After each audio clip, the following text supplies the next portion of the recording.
में श्लोक में भगवान कहते हैं कि यज्ञ शेष जो बचता है उसका अनुभव करने वाले मनुष्य श्रेष्ठ हैं, संपूर्ण पापों से मुक्त हो जाते हैं। परंतु जो केवल अपने लिए ही पकाते हैं अर्थात कर्म करते हैं, वे पापी लोग पाप का ही भक्षण करते हैं। तो पहले ये बात कह चुके हैं कि यज्ञ के लिए किए जाने वाले कर्म बांधने वाले नहीं होते।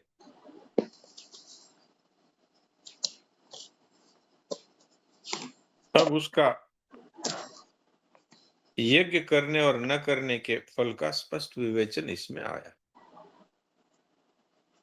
तो यज्ञ क्या है ये तो कल बात हुई थी, फिर भी थोड़ा उसको वापस समझते हैं। केवल दूसरों के हित के दृष्टि से बिना कुछ चाहे, न इस लोक में न परलोक में, जो कुछ भी किया जाता है वह यज्ञ है। तो ये जो जितने भी संसार के कर्म है अथवा साधन संबंधी जप ध्यान पूजा पाठ इत्यादि है, ये सब भी केवल दूसरों के हित के लिए किए जाए, क्योंकि अपना जो स्वरूप है वो तो निर्विकार है और नित्य है। जैसे भगवान सर्वव्यापक ऐसे सर्वव्यापक भी है। तो संसार के कोई भी प्राणी पदार्थ परिस्थिति अवस्थाएं ये तो इसके काम की है ही नहीं, लेकिन कर्म भी इसके खुद के काम के नहीं। तो यज्ञ क्या है? केवल दूसरों के हित के लिए कार्य करना। यज्ञ शेष क्या है? कर्तव्य कर्मों का निष्काम भाव से पालन करने पर यज्ञ शेष के रूप में योग अथवा समता शेष रहती है। अर्थात योग का मतलब है परमात्मा की अत्यंत समीपता या परमात्मा से जुड़ना या आत्मज्ञान की प्राप्ति। तो कर्म हम कर रहे हैं वो केवल दूसरों के हित के लिए कर रहे हैं, तो यज्ञ हो गया। और यज्ञ की सिद्धि के बाद स्वतः ही जो शेष रहता है वो अपने लिए है, वो योग है। अर्थात परमात्मा के साथ में अत्यंत समीपता कह दें अथवा उसको समता कह दें, क्योंकि समता भी परमात्मा का ही स्वरूप है। निर्दोष है समम ब्रह्म तस्मात् ब्रह्मणि ते स्थिता। जो समता में स्थित है वो ब्रह्म में स्थित है, अर्थात वो अपने स्वरूप का बोध उनको स्वतः हो जाता है। रही बात पापों की, तो जितने भी पाप हैं वो सब के सब अगर हम इस जीवन में केवल दूसरों के हित के लिए कार्य करें और बदले में कुछ न चाहें, तो फिर इस जन्म के तो सारे पाप नष्ट हो ही जाते हैं, संचित प्रारब्ध और क्रियमाण सब के सभी विलीन हो जाते हैं। यह नीचे टिप्पणी आपने पढ़ी होगी कि कामना न रहने से संचित कर्म विलीन हो जाते हैं। जब तक शरीर रहता है तब तक प्रारब्ध के अनुसार अनुकूल प्रतिकूल परिस्थिति आती है, पर उससे सुखी दुखी नहीं होता, अर्थात उस परिस्थिति का उस पर कोई असर नहीं पड़ता है। ये प्रारब्ध कर्म का विलीन होना हुआ। कामना न रहने से संचित कर्म विलीन हो गए और अनुकूल प्रतिकूल में समता रहने से ये प्रारब्ध कर्म विलीन हो जाते हैं, अर्थात उनका कोई असर नहीं होता। और फिर किसी प्रकार की फल इच्छा नहीं रहने से क्रियमाण कर्म है वो अकर्म हो जाते हैं, अर्थात उनका फल नहीं होता, इसलिए क्रियमाण कर्म का भी विलीन होना। ऐसे संपूर्ण कर्म जैसे ज्ञान से ज्ञानाग्नि सर्व कर्माणि भस्मसात् कुरुते है, ऐसे ही यहाँ पर कर्मयोग के पालन से भी समस्त कर्म भस्म हो जाते हैं। तो ये इस श्लोक का एक मूल तात्पर्य है। और इसकी विरुद्ध में बात है वो ये है कि भाई जो अपने लिए ही करते हैं, अपने लिए ही चाहते हैं, ममता आसक्ति और कामना सहित अपने भोग भोगने के लिए स्वार्थ बुद्धि से कार्य करते हैं, तो वो सारे के सारे पापी हैं। और वो उनका जो कुछ भी करना है खाना पीना, चलना उठना बैठना, सब के सभी वो पाप का भक्षण ही है एक प्रकार से। अपना स्वार्थ चाहने वाला व्यक्ति अपने लिए जो कुछ भी करे, वो सब का सब पाप ही है और वो पाप को ही ग्रहण करते हैं। तो दोनों तरह से भगवान ने बात बता दी, विधि से भी और निषेध से भी, दोनों तरह से बता दी। अब इतनी कठिन और कठोर बात कह दी परिशिष्ट भाव में, तो कि अब भी यदि हम इसको ना समझें तो अब क्या किया जाए।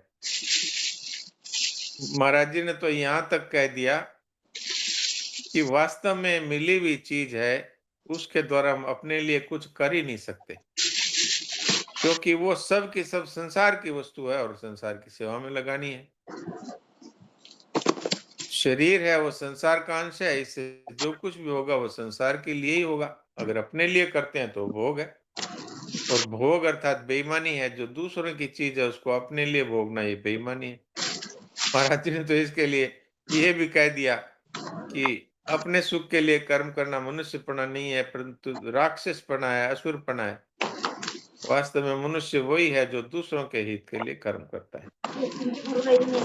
अपने लिए कर्म करने वाले पाप का ही भक्षण करते हैं, अर्थात सदा दुखी रहते हैं, और दूसरे के लिए हित, दूसरों के हित के लिए कर्म करने वाले संपूर्ण पापों से मुक्त हो जाते हैं, अर्थात जीते जी सुखी रहते हैं। और मृत्यु तो उनकी होती ही नहीं, क्योंकि मृत्यु तो शरीर की होती है, वो तो जीते जी मुक्त हो जाते हैं। तो अब इसमें कोई प्रश्न होते हैं तो आपस में हम लोग बातचीत कर सकते हैं। जी डॉक्टर साहब राम राम। राम राम।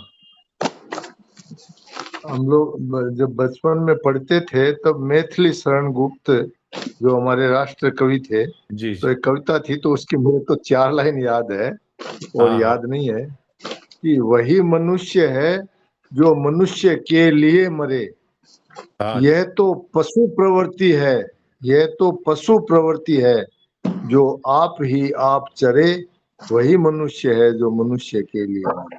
इतना ही याद है। बिल्कुल बात ठीक है, इसमें एकदम सारी बात आ गई। महाराज जी ने भी यही कहा, मनुष्यपना है वो यही है। अब वो यहाँ पर उन्होंने और ज्यादा कड़ी बात कह दी, राक्षसपना, असुरपना। लेकिन वास्तव में अगर सरलता से कहें तो पशुपना तो है ही, क्योंकि पशु सिर्फ अपने लिए ही जो कुछ करते हैं।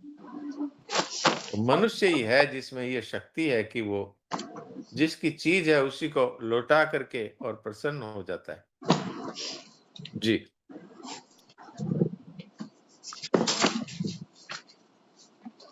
हाँ जी, और किसी को कोई बात नहीं समझ में आई हो या कोई शंका है तो पूछो डॉक्टर साहब से।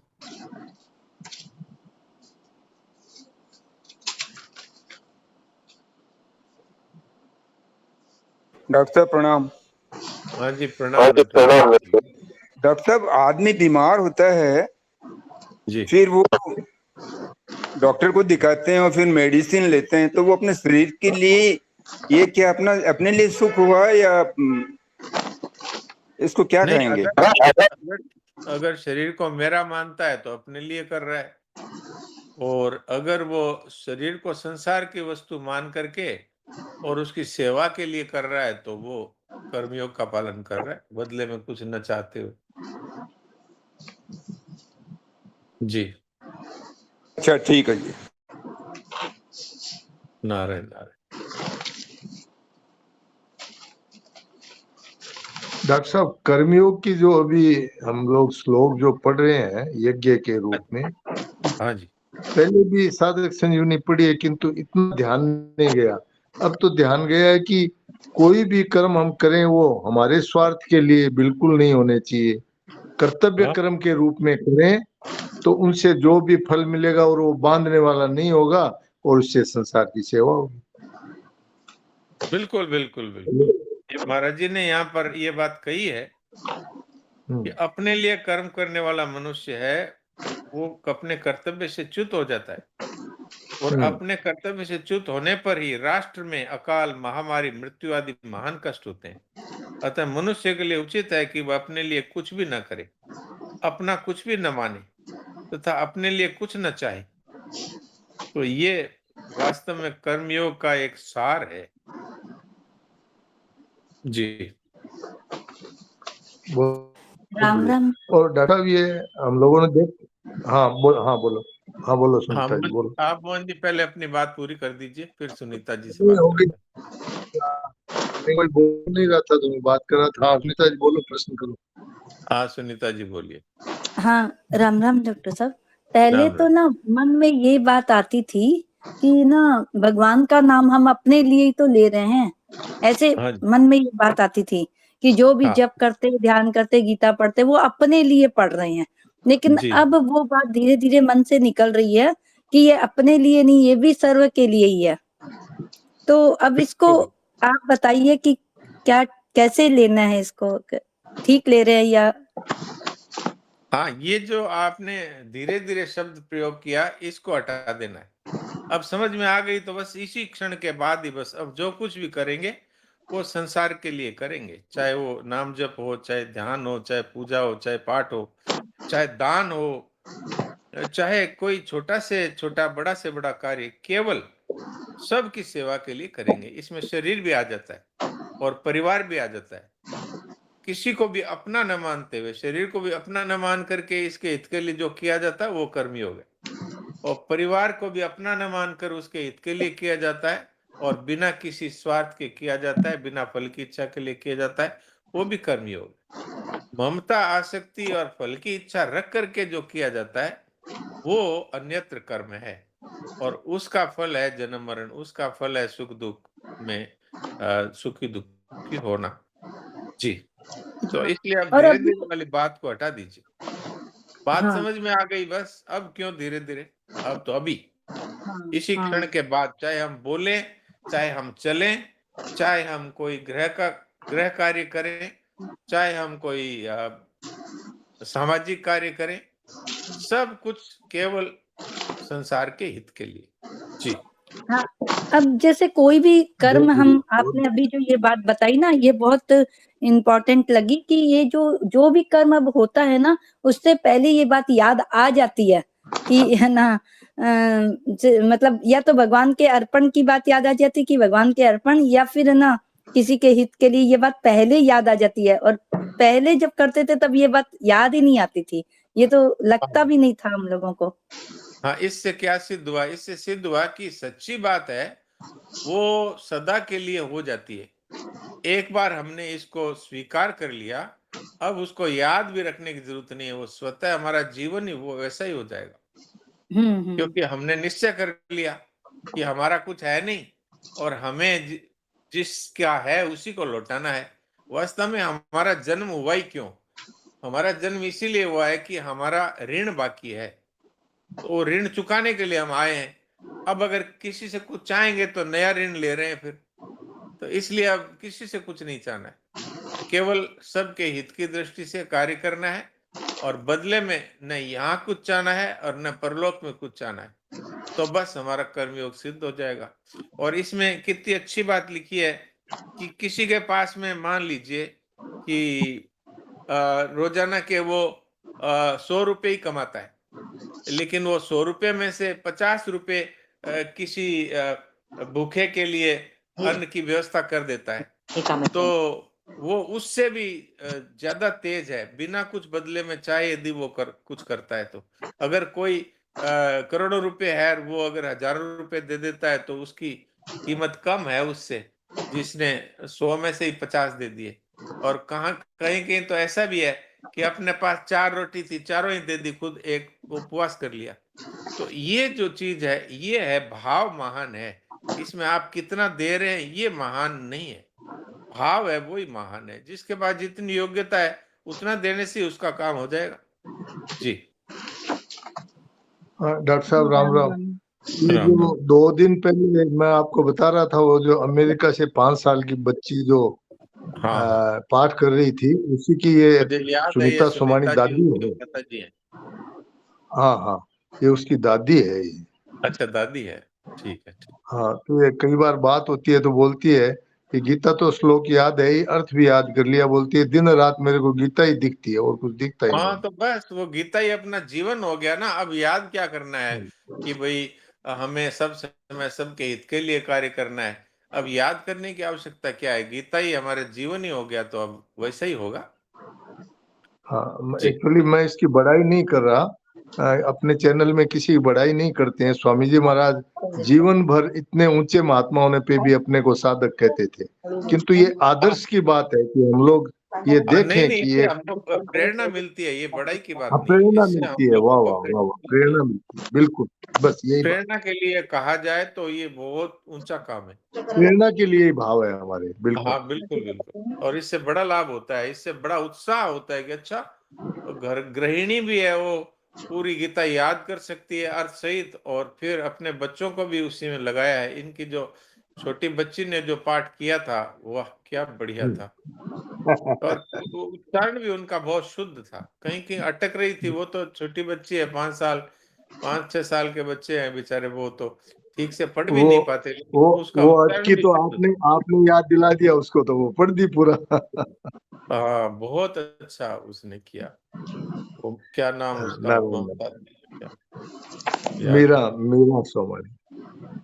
हाँ, जी जी, बहुत ही हमारे लिए तो बहुत प्रेरणा मिली उससे कि देखो इतने छोटे बच्चे हैं, कितना बढ़िया। हमारे भी पारिवारिक सत्संग में भी 2 बच्चे आते हैं, एक शैलजा हम्म, है और एक उसका भाई प्रभु है। वो भी इसी अच्छा। रेंज की उम्र वाले बच्चे हैं। बहुत ही ओ, स्पष्ट पाठ करते हैं। उनके माता डॉक्टर पिता वो महाराज जी साहब के। पारिवारिक पारिवारिक जो हो रहा है उसका हमको लिंक भेजिए ना। हाँ, लिंक भेज देंगे आपको, बिल्कुल। पारिवारिक सत्संग होता है रात को 8 से 8:40, 40 मिनट का होता है। उसमें छोटे छोटे बच्चे, हमारा सबसे छोटा सत्संगी है वो है 4 महीने का या 5 महीने का बच्चा, माँ की गोदी में सुनता है। जय और हो जय सबसे हो। सबसे उम्र दराज एक महिला है जो 97 या 98 ईयर्स की है। और सभी बड़े ओ, प्रेम से सुनते हैं। और पारिवारिक का नाम यही है, छोटे छोटे बच्चे हैं वो पाठ करते हैं। जी, नारायण नारायण। डॉक्टर साहब ये बार बार आती है कि भगवान के अर्पण कर दिया करो, तो हम लोगों को इतनी आदत तो नहीं है। हम तो रात को दिन में जो करते हैं कोशिश तो करते हैं, रात को सोते टाइम कह देते हैं भगवान जो भी हमने पाठ पूजा कर्म क्रिया जो भी किया आपके चरणों में अर्पण है, तो वो भी अर्पण हो गया क्या? हाँ, हो गया, बिल्कुल हो गया। जब भी याद आए तभी बोल दो। जैसे पहले, अब जब महाराज जी की आदत डाली हुई है, जैसे भोजन करते हैं ना, तो हमारे वो कुछ याद नहीं करना पड़ता, स्वतः ही आता है कृष्णार्पण वस्तु। तो भोजन कर रहे हैं, अब वो याद एक ऐसी आदत हो गई वो। इसी तरह से हम बच्चों में आदत डाल देना कि भाई घर से बाहर निकलो तो 4 बार नारायण नारायण बोल के निकलना है। भोजन करो, जल पियो तो कृष्णार्पण वस्तु करो। हमने महाराज जी को देखा है, वो अपना खप्पर है वो हाथ में ले करके, और जैसे ही उसमें भिक्षा डालते थे, तो भिक्षा शुरू करने से पहले उस खप्पर को हाथ से उठा के ऐसे ऊपर उठा के और भगवान के सामने कर देते थे, और फिर भोजन करते थे। तो हम लोग इस तरह का यदि एक बार आदत बना लेते हैं तो फिर वो जीवन भर के लिए हो जाती है। और ये साधारण बात नहीं है। भगवान को भोग लगाते हैं हम और प्रसाद पाते हैं। नहीं तो अपने अपने लिए भोजन करते हैं, वो क्या करते हैं आपने तो देख ही लिया, यहाँ पे लिखा हुआ ही है। वो पापी है, वो पाप का भक्षण कर रहे हैं। तो इसलिए ये बहुत ही महत्वपूर्ण बात है। और ये बड़े बड़ों का ये कर्तव्य है कि बच्चों को इस तरह की बातें बचपन में ही उनमें ये संस्कार डालते हैं, फिर वो जीवन भर चलता है, कुछ नहीं करना पड़ता। जी। ये घर से जो निकलता है इसका भी बहुत मैं, हाँ जी कौन बोल रहा है? हाँ बोलो जी, राजेंद्र कौर जी बोलो। हाँ जी। हाँ नारायण डॉक्टर नारायण। साहब हम कृष्ण अर्पण वस्तु तो नहीं करते, लेकिन जब भी कोई चीज खाते पीते हैं तो भगवान के भोग लगाते हैं, तो ये हाँ, भी हो ठीक गया क्या कृष्ण अर्पण है, वस्तु? हो गया, बिल्कुल हो गया, बिल्कुल हो गया। भगवान को याद जी कर जी भी कर ले कि ये प्रभु ये आपके अर्पण है, मन ही मन, तो भी वो भोग लग गया। और जिनके घर में जी मंदिर है छोटा, तो वो भगवान को ये नियम बना लें। जैसे ही भोजन तैयार हो गया, तो सबसे पहले बच्चों के हाथ से ही वहां ले जा करके भोग लगवाएं कि पहले भगवान को भोग लगाओ फिर हम लोग प्रसाद पाएंगे। तो एक दो बार साथ जा करके कैसे भोग लगाते हैं उनको, तो हम लोगों को तो ऐसा सिखाया गया था कि एक फुल्का है, सब्जी है, इसका एक ग्रास से तोड़ के उसको लगा के भगवान के मुंह के सामने कर दो और फिर उसको थाली में रख लो, और गिलास है वो भगवान के सामने या उनकी जो तांबे की या चांदी की जो छोटी लोटी है वो उनके सामने कर दो, मुंह के सामने, और बस पी लिया। तो ये एक आदत डाल दी थी, तो अब ये आप अभी मानसिक रूप से भी कर सकते हैं। भाई किसी की ऐसी स्थिति नहीं हो कि वो मंदिर के सामने जाके करें, तो मानसिक भोजन करते हैं, करते ही भगवान को पहले भोग लगा दो और फिर पालो। जी। हाँ, तो ये मानसिक ही होता है ज्यादा। तो पानी को भी लाते हैं तो भगवान के अर्पण करके जल को पियो, या हर चीज को वैसे ही करो, तो ज्यादा तो उसमें मानसिक वाला ही हो गया, कोई उसको हाँ, उससे तो वो भगवान कहते ही हैं पत्रम पुष्पम फलम तोयम, चाहे जल ही चढ़ा दो, चाहे पत्ता ही चढ़ा दो, चाहे पुष्प ही चढ़ा दो। तो भक्ति से अगर प्रेम पूर्वक मुझे करता है तो मैं उसको वास्तव में खाता हूँ। अश्नामी का है वहाँ, अश्नामी का अर्थ होता है खाना। तो महाराज आप पत्ते को भी खा जाते हो, फूल को भी खा जाते हो, लोग तो फल खाते हैं। भगवान कहते हैं चाहे पत्र पुष्प फल जल जो भी, उसको मैं बहुत प्रेम से पाता हूँ, लेता हूँ, खाता हूँ। अश्नामी का है वहाँ। जी। तो निर्मला जी, आवाज आ रही थी, उसको बोल रहे हैं ना, तो बीच में नहीं बोल के अब बोलो, जैसे आप बोलो। हाँ सामान्य रोज प्रसाद भोग चढ़ावा भगवान ने तुलसीदास छोड़ा, और बारे जो भी निकले नहीं, नारायण नारायण 4 बार कर निकले। बहुत अच्छा, बहुत आनंद की ये घर से तो निकल, डॉक्टर साहब नारायण नारायण इसका भी बहुत महत्व कह रहे हैं, अकाल मृत्यु नहीं होती किसी की जो इस तरह करते हैं। हाँ, हाँ, ये तो है ही उसका प्रभाव, लेकिन अपने को तो इस भाव से करना चाहिए कि भगवान प्रसन्न होते हैं, बस यही भाव रखना चाहिए। एक वो बाकी भाई जी बताते हैं, भाई जी के वो कौन था, जैसे बड़े हाँ, आदमी हाँ, थे ना, वो उनकी माँ। हाँ, हाँ, हाँ, हाँ, फल तो इसका ये है, अकाल मृत्यु नहीं हो सकती, जो कार्य जाते हैं वो सफल होता है, और इसका इतना महात्म्य है कि कहा ही नहीं जा सकता। लेकिन अपना भाव तो अभी यही रहना चाहिए कि ठाकुर जी की प्रसन्नता होती है प्रत्येक कार्य से पहले। इसके लिए एक श्लोक भी आता है, भोजन भोजन से पहले ये नाम लें, जाने से बाहर निकलने से पहले ये नाम लें। इस तरह से एक पूरा श्लोक है। जी। बोलो, ये कंचन जी आप कुछ बोल रहे थे क्या?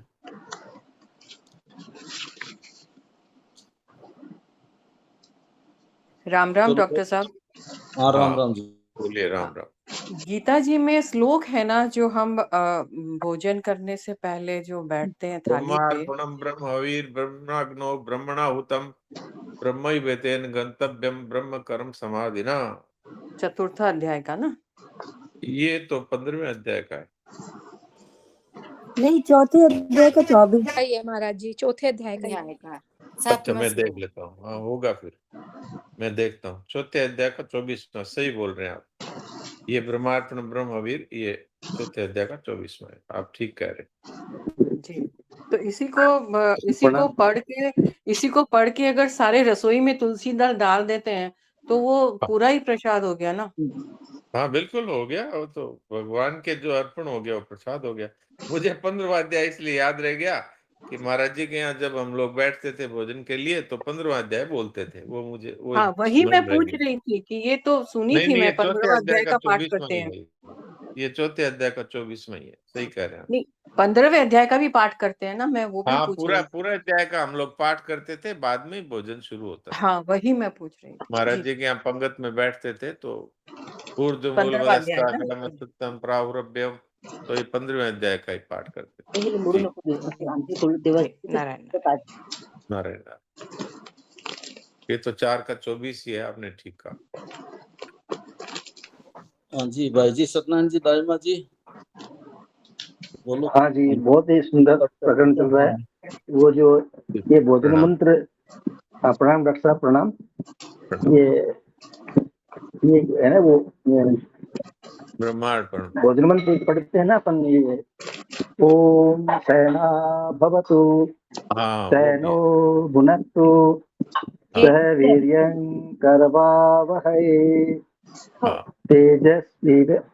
तेजस्वी वा वधितमस्तु हाँ मा विद्विषावहै। हाँ बिल्कुल। ओम शांति शांति शांति। ये बहुत हाँ ये मंत्र है, सही बोल रहे हो। जी, जी। प्रणाम। प्रणाम राम राम सर, राम राम। राम राम। बोलिए।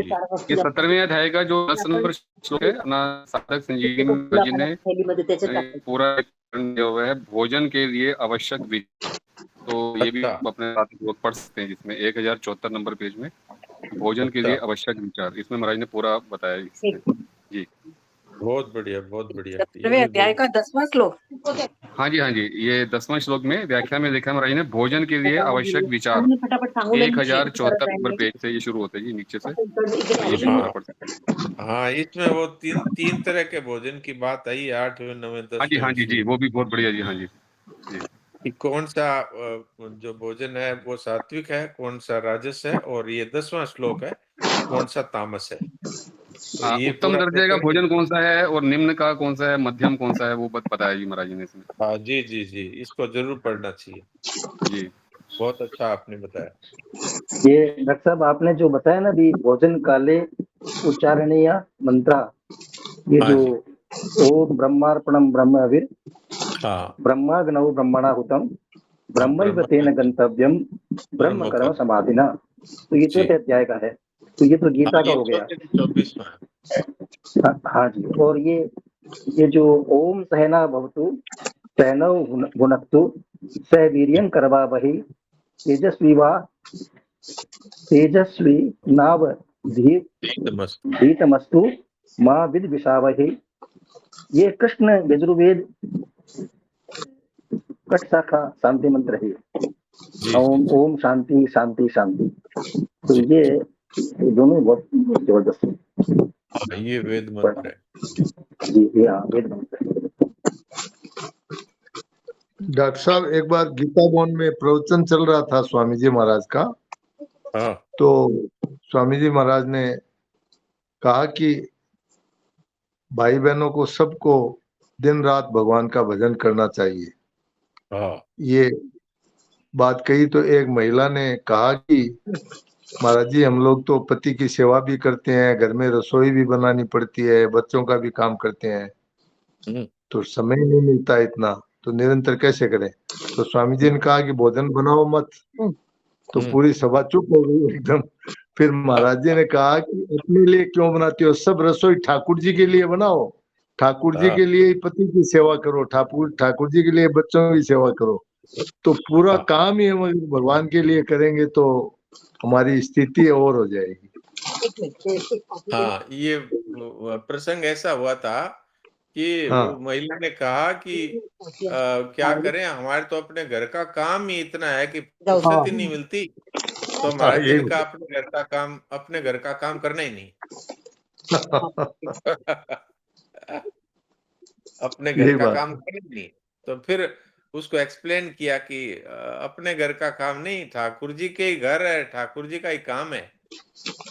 अपने घर का काम करते हैं तो फिर यही होता है, अपने घर का नहीं करना है, ठाकुर जी का ही घर है। इसलिए वो पंचामृत इसीलिए बनाया कि हाँ हाँ मैं बिल्कुल। भगवान का और भगवान के दरबार में रहता हूँ। तो ये घर है, वो दरबार है भगवान का, और बहुत भगवान अच्छा। का ही काम करता हूँ, भगवान का ही प्रसाद पाता हूँ, और भगवान के प्रसाद से भगवान के जनों की सेवा करता हूँ। तो ये महाराज जी ने यही बात कही, अपने घर का काम करना ही नहीं है। ऐसा कह दिया तो एक बार सब के सब स्तब्ध हो गए कि ये क्या बोल दिया। फिर एक्सप्लेन किया महाराज जी ने। जी हाँ यही बात।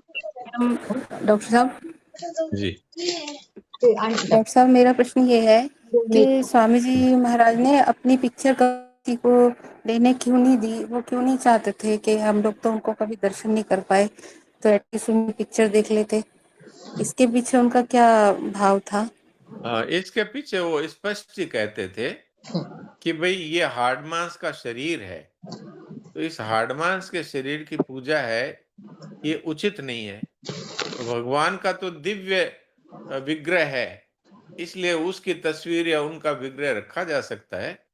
और हम लोगों का ये हाड़ मांस मलमूत्र का अपवित्र शरीर है, तो इसकी पूजा उचित नहीं है। एक तो ये, दूसरा ये है कि फिर लोग क्या करेंगे कि भगवान की तस्वीर के पास में हमारी फोटो रख देते हैं। हाँ तो ये भगवान की कई कई जगह तो मैंने भी देखा है कि भगवान की तो छोटी सी वहां पर विग्रह है और गुरु की बहुत बड़ी तस्वीर लगी हुई है वहां पर, कहीं कहीं प्रतिमा ही लगी हुई है गुरु जी की बहुत बड़ी। तो ये क्या होता है, ये भगवान का अनादर है। तो इसलिए महाराज जी मना करते थे। और व्यक्ति पूजा होती है इसमें, आप चित्र खींच देंगे तो लोग फिर उस चित्र की पूजा शुरू कर देंगे। और महाराज जी तो किसी को अपनी जय भी नहीं बोलने देते थे, और फोटो तो बहुत दूर की बात है। तो फोटो हमारे सामने कई बार ऐसा हुआ कि किसी ने, कोई नया आदमी था, वो सत्संग के पीछे ही पीछे बैठा था, वहीं पर उसने वो क्लिक कर ली फोटो, तो उसकी वो चमक और आवाज सुनी तो महाराज जी ने कहा, अरे भाई इसका कैमरा ले लो, कैमरा लेके उसमें से रील निकाल दो। पहले रील होती थी, आजकल तो डिजिटल हो गया, इसलिए उसको डिलीट ही करने से काम चल जाता है। पहले तो पूरी रील निकाल लेते थे ब्रह्मचारी लोग भाग करके। तो वो बेचारा टूरिस्ट समझता था ये मैंने बहुत बुरा किया कि भाई इनकी फोटो ले ली, तो हमारे परिवार की और हमने घूमने की जितनी तस्वीरें थी सबको इन्होंने रील को ही निकाल लिया। तो धूप बाहर का प्रकाश लगते ही वो रील पूरी पूरी खत्म हो जाती थी। तो महाराज जी कहते, भाई अब इनको इसका रील का पैसा दे दो। तो इनका पीछे तात्पर्य यही था कि व्यक्ति पूजा को जो आजकल गुरु लोग जो बढ़ावा दे रहे हैं, हमारी तस्वीर रख लो और फिर उसपे यहाँ तो हमारे माला पूजा और धन चढ़ाओ ही, घर में भी तस्वीर लगा करके और आरती करो, पूजा करो, भोग लगाओ, जय जयकार करो। तो इस तरह से व्यक्ति पूजा आगे ना बढ़ जाए, इस दृष्टि से महाराज जी ने सब चीजों के लिए मना किया। उन्होंने तो अंत में ये भी कह दिया कि शरीर जब समाप्त हो जाए ये, तो इसके साथ ही और एक दूसरी चिता और रखो, उसमें माला है या सुमरनी है या मेरे से संबंधित जो भी चीजें हैं उनको अग्नि के समर्पित कर दो। इसके पीछे भी यही तात्पर्य था कि लोग फिर माला, ये महाराज जी की माला है, उसी की पूजा चालू कर देते। और ये महाराज जी ये भगवान को सामने रखते थे, ये तस्वीर है, और ये इस तरह से व्यक्ति पूजा को बढ़ावा न मिल जाए, इसलिए ये बात कही गई थी। जी भी स्वामी से रिलेटेड या भाई जी से रिलेटेड, सेठ जी से रिलेटेड कोई भी किस्सा या कहानी पुरानी बताई जाती है तो मुझे ना बहुत ही दिलचस्पी होती है इसमें और बहुत ही आनंद आता है। भगवत गीता सुनने से ज्यादा आनंद आता है। तो क्या ये सुख बुद्धि है, ये बुरी बात है? नहीं नहीं, ये तो संत हैं, वो भगवंती हैं, इसलिए उनकी यदि चरित्र हम सुने तो हमारा अंतःकरण पवित्र होता है, भगवान में भक्ति बढ़ती है। तो इसलिए उसमें इंटरेस्ट होना ये बहुत ही ऊंची बात है। तो इसलिए भक्तांक निकला हुआ है, हम भक्तों के चरित्र पढ़ते हैं। भक्त चरितांक निकला है कि हम भक्तों के चरित्र पढ़ते हैं, और भगवान अपने खुद के चरित्र से भी अधिक भक्तों के चरित्र से प्रसन्न होते हैं। तो इसलिए ये आपका रुचि है, ये बहुत अच्छी है। जी धन्यवाद।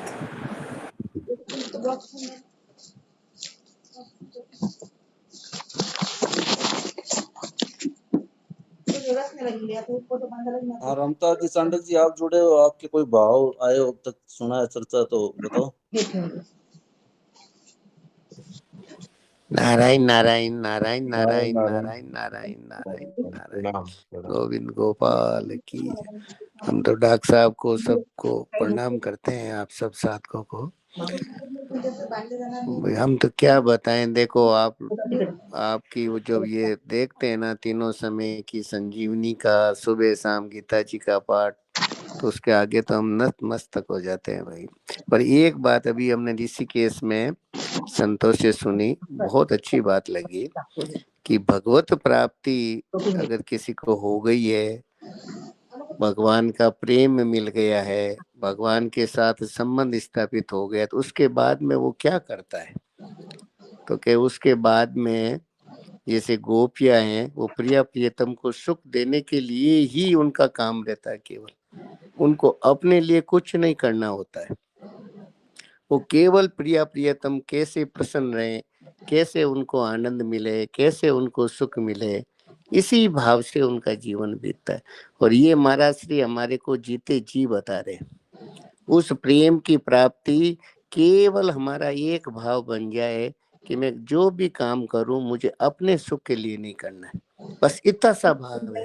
ये भगवत प्राप्ति से कम नहीं है, भगवान के प्रेम से कम नहीं है। गोपियों का जो भाव है ना, वो भाव ये प्रतिष्ठित हो गया हम लोगों को। केवल इतना सा भाव कि मेरे द्वारा मैं कोई भी काम करूं, वो केवल मुझे अपने सुख के लिए नहीं करना है, बस इतना सा भाव, एक भाव बैठ जाए भीतर के अंदर, बस हो गया काम।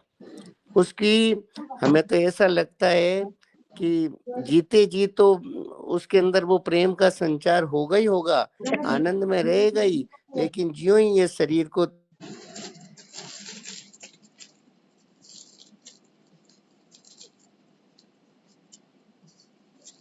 नारायण नारायण, आवाज बंद हो गई रामावतार जी आपकी। हाँ, कट के दोबारा ये तो देखो, नहीं तो फिर समय हो रहा है तो।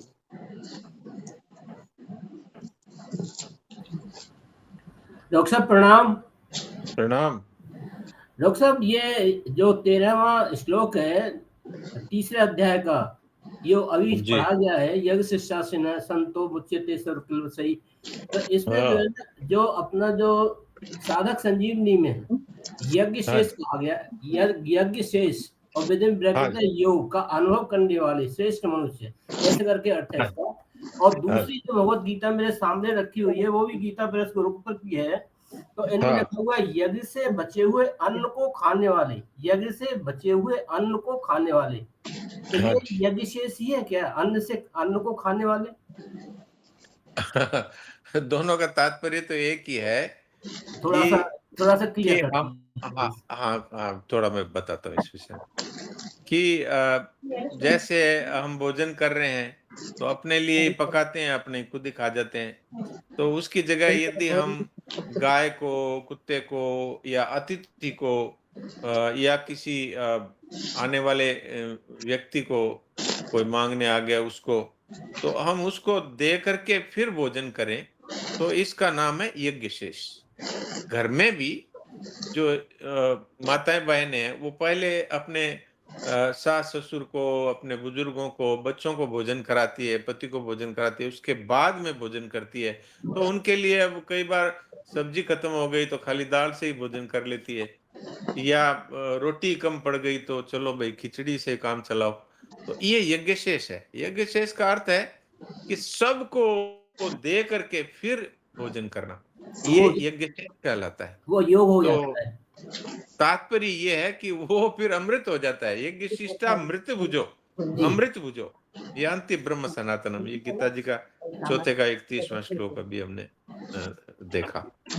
तो ये यज्ञ शेष का तात्पर्य है जी। धन्यवाद। और ये योग की प्राप्ति करवाएगा ही, क्योंकि फिर वो उसको और क्या प्राप्त होगा। वो अपने लिए कुछ कर ही नहीं रहा है, सब दूसरों की सेवा के लिए कर रहा है। जो बचा कुचा है उससे अपना काम चलाता है, तो ये यज्ञ शेष है। ये बात बहुत बढ़िया। एक छोटी सी कहानी भी आती है ना महाभारत की। जो ब्राह्मण थे, जो बाहर रहते थे, शिलोवेक्षी से वो अपना गुजारा करते थे। तो 4-5 दिन वो हो गए पूरे परिवार को भूखे भूखे। उसके बाद में वो थोड़ा सा लाए और बना रहे थे अपना 2-4 रोटियां।